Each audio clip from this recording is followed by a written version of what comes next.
नवरात्र के 9 दिनों में वो कौन से नियम है जिनका पालन करना जरूरी है, आइए जानते हैं पंडित जी से। बताएं पंडित जी। पहली बात तो मैं ये बताना चाहता हूँ कि नवरात्र जो है, नवरात्र में 9 शब्द 9 संख्या का प्रतीक है और रात्र शब्द रात का प्रतीक है। धार्मिक ग्रंथों में नवरात्र का अर्थ 9 अहोरात्र के रूप में उल्लेखित है। इसका मतलब है जो पर्व 9 दिन और 9 रातों तक चले वही नवरात्र है। नवरात्र ऋतुओं के संध्या का काल होता है, चाहे वो ये वासंतिक नवरात्र है और चाहे शारदीय नवरात्र जो आश्विन के महीने में होता है वो होता है।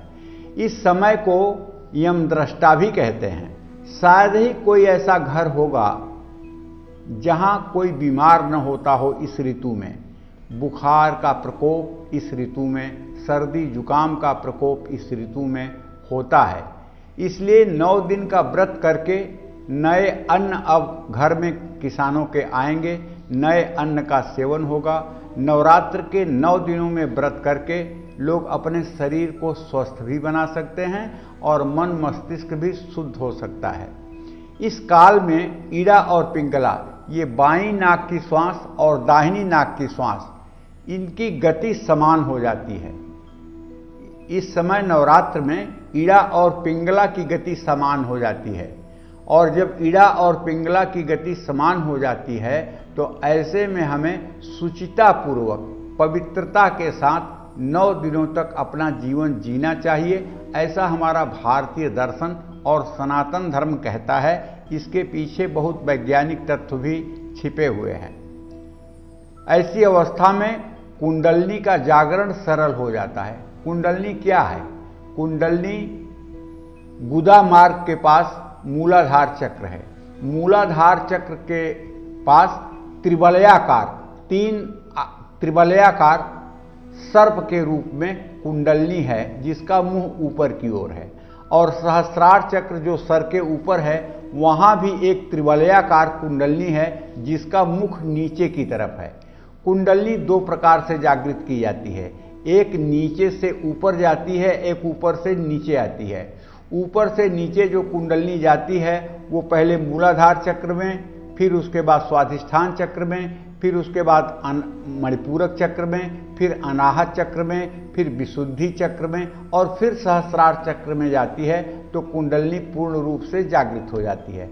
ऐसा आदमी, ऐसा व्यक्ति भूत भविष्य वर्तमान का ज्ञाता हो जाता है और इस चराचर जगत की सारी चीज़ों को जो मनुष्य के लिए संभव नहीं है उसे वो अपने साक्षात आंखों से देख पाता है, अनुभव कर पाता है।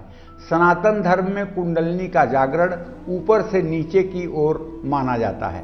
राम, ओम, इन शब्दों की जब हम साधना करते हैं तो हमारा पेट फूलता है, ऊपर से इसकी आवाज आती है। ऋतु रसाणाम मूर्धा उपू पद्मानिया नाम ओष्ठव। राम ओम कहने में कपाट बंद होता है, ओठ बंद होता है। ओठ बंद होता है तो पेट थोड़ा सा फूलता है। दूसरे धर्म के लोग हैं, वो अगर अपना शब्द कहते हैं तो उनका पेट पचकता है।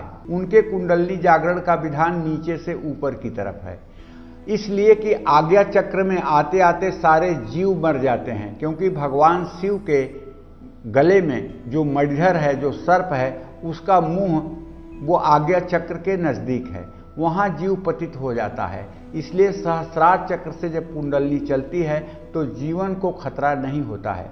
और कुंडलनी जागरण के लिए सुषुम्ना नाड़ी का जागृत होना बहुत जरूरी है। अगर सुषुम्ना नाड़ी जागृत नहीं है और कुंडलनी का आपने आवाहन किया और कुंडलनी चल गई और वो ईड़ा और पिंगला नाड़ी में घुस गई तो ऐसा व्यक्ति पागल हो जाता है, विक्षिप्त हो जाता है, जिसका कोई संसार में इलाज नहीं है, कोई दवा नहीं है, कोई मेडिसिन नहीं है और ऐसा व्यक्ति विक्षिप्त हो जाता है और उसकी चेतना लुप्त हो जाती है। इसी तरह से अगर कुंडलनी मूलाधार चक्र में ही घूमने लगी और स्वाधिष्ठान की तरफ नहीं बढ़ी तो ऐसा व्यक्ति कामुक हो जाता है और उसका सर्वनाश हो जाता है। इसलिए कुंडलनी जागरण किसी सिद्ध महात्मा या योग्य पुरुष के सानिध्य में ही करना चाहिए और उसकी देख रेख में करना चाहिए। कुंडलनी जागरण के लिए हठ करना जीवन के लिए घातक भी हो सकता है। ये बात भी मैं आपको बताना चाहता हूँ। कलव चंडी विनायकव, कलयुग में गणेश और दुर्गा की पूजा का बड़ा महत्व है। ये कलयुग का युग धर्म शक्ति उपासना का है।